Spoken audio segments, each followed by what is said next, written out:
निशु चूहे से बिल्लियां अब डरने लगी थीं। निशु ने काम ही ऐसे किए थे।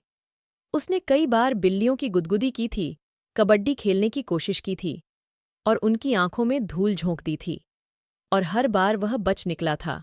एक बार तो वह काफी देर तक मोटी ताजी बिल्ली की पीठ पर सवार होकर उसके पंजों और दांतों से बचता रहा और बिल्ली के थक जाने पर आराम से अपने बिल में चला गया।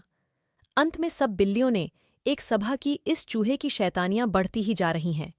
एक बिल्ली ने बात प्रारंभ की, पहले तो यह हमारे हमलों से बचता था, अब यह हम पर ही हमले करने लगा है, कहकर उसने अपनी खोपड़ी दिखाई। ये देखो, आज भरी दोपहर में उसने बड़ी दीवार के ऊपर से मेरे सिर पर एक बड़ा पत्थर लुढ़का दिया। कहीं यह शैतान हम सबको बारी बारी से मार न डाले।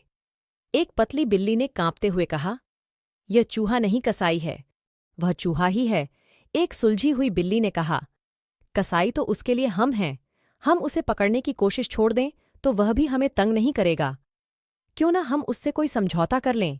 एक पेटू बिल्ली ने कहा, हम उसे कुछ न कहें और वह हमें परेशान न करे, मगर न तो वह हमारा विश्वास करेगा और न हम इस लायक हैं कि कोई चूहा हम पर विश्वास करे। मोटी बिल्ली बोली, उसका तो एक ही उपाय है। क्या? सबने पूछा। उसके गले में घंटी बांध दी जाए। वाह, यह तो हमने सोचा भी नहीं था। मगर घंटी हम में से कौन बिल्ली बांधेगी? समझदार बिल्ली ने पूछा तो सब चुप हो गईं। सभा बगैर किसी फैसले के समाप्त हो गई, क्योंकि एक दूसरे को डरपोक कहने के कारण कुछ बिल्लियां लड़ पड़ी थीं। अगले दिन फिर सभा शुरू हुई तो एक बिल्ली ने कहा, सुबह कोई चूहा मेरे घर के बाहर एक पत्र छोड़ गया था। मैं वह पत्र पढ़कर सुना रही हूं। सब बिल्लियां हैरान होकर सुनने लगीं। मैं निशु चूहे का पड़ोसी ईशु चूहा हूं। कुछ दिन से निशु मुझे भी बहुत तंग कर रहा है। शायद उसे घमंड हो गया है कि वह जब बिल्लियों से नहीं डरता तो चूहों से क्यों डरे। उसने मेरे घर की बहुत सी जगह भी छीन ली है। कल मैं घर लौट रहा था तो मैंने आप सब बिल्लियों की बातें सुन ली थीं। मैं निशु के गले में घंटी बांध सकता हूं, मगर एक शर्त है। इतना पढ़कर बिल्ली रुकी। आगे क्या लिखा है? सबने पूछा। लिखा है, शर्त यह है कि आप सब बड़ी चट्टान के पीछे छिपकर बैठें और सामने के पेड़ के नीचे निशु को घंटी पहने हुए अपनी आंखों से देखे जाने से पहले आप मेरा इनाम 100 रुपये चट्टान के पीछे वाले पत्थर पर रख जाएं। हैं? 100 रुपये तो ज्यादा हैं। एक बिल्ली बड़बड़ाई। सुन तो लो, आगे क्या लिखा है। आगे लिखा है, निशु अंधविश्वासी है। मैं उसे कहूंगा कि अगर वह घंटी वाली माला सदा के लिए पहन लेगा तो गणेश जी की कृपा से उसे कभी कोई बिल्ली नहीं पकड़ सकती। अगर वह घंटी पहनकर अगले मंगलवार को चट्टान के सामने वाले पेड़ के नीचे आंखें बंद करके गणेश जी का जाप करेगा तो ही उसे फल मिलेगा।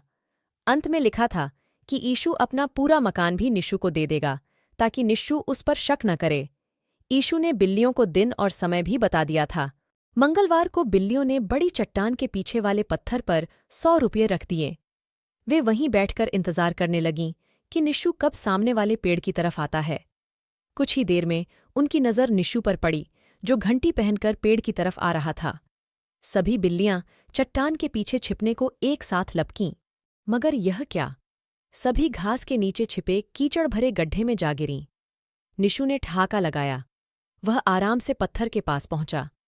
उसने 100 रुपये उठाए और कीचड़ में लथपथ होकर कूद रही बिल्लियों से बोला, ईशु बनकर पत्र मैंने ही लिखा था। इन 100 रुपयों से मैं अब बिल्ली दानी खरीदूंगा और तुम सबको एक साथ बंद करूंगा। तब तक सब यहां कबड्डी खेलो।